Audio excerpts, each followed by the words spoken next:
बाजार अहंकार पे खड़ा है। एक और दूसरी दुनिया है जहां यही बातें बाधाएं हो जाती।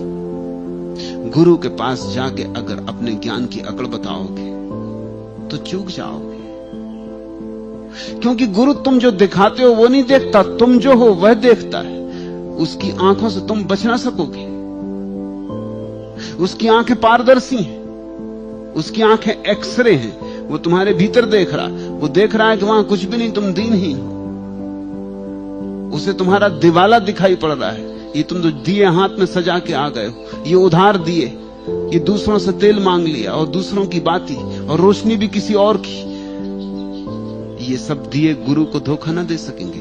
वहां तो गिर पड़ना, वहां तो घोषणा कर देना कि मैं दीन हूं। तुम्हारी दीनता की घोषणा ही तुम्हारे धनी होने का सबूत होगी। तुम गड्ढे की तरह गुरु के पास जाना ताकि गुरु तुम्हें भर दे। तुम इस अकल में मत जाना कि मैं भरा हुआ हूं, नहीं तो भरने की कोई जरूरत ही नहीं। तो गुरु के पास जो अकड़ के जाता है वो चूक जाता है। वहां जो दीन होके जाता है, दरिद्र होके जाता है, वहां जो भिखारी होके जाता है, जो कहता है मेरे पास कुछ भी नहीं, कि मैं एक रिक्त अस्तित्व हूं, मुझे भरो, जो झुकता है। और अगर गुरु के जूठन का हिस्सा भी हाथ लग जाए, उनकी सीत प्रसादी लीजिए, वही प्रसाद है। जिसे गुरु के ओंठों ने छू दिया वही प्रसाद है। जो गुरु बोलता है वही प्रसाद है। उसे संभाल के रख लेना, वह संपदा है।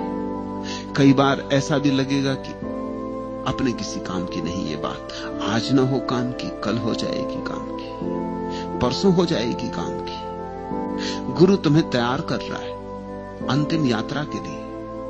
कब कौन सी चीज काम पड़ जाएगी नहीं कहा जा सकता। गुरु ने कही है तो काम की होगी ही।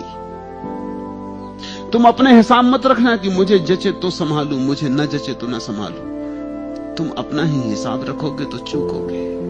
तुम्हारी बुद्धि इन बातों को नहीं समझ पाएगी।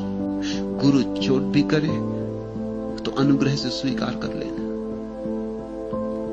चोट भी तुम्हारे हित में होगी। और गुरु के सामने नग्न हो जाना, सब खुला छोड़ देना, कुछ बचाना मत, कुछ छिपाना मत। जूठन भी मिल जाए, उनकी सीत प्रसादी लीजिए तो स्वीकार कर लेना। वही तुम्हारा भोजन बन जाए, वही तुम्हारी पुष्टि हो।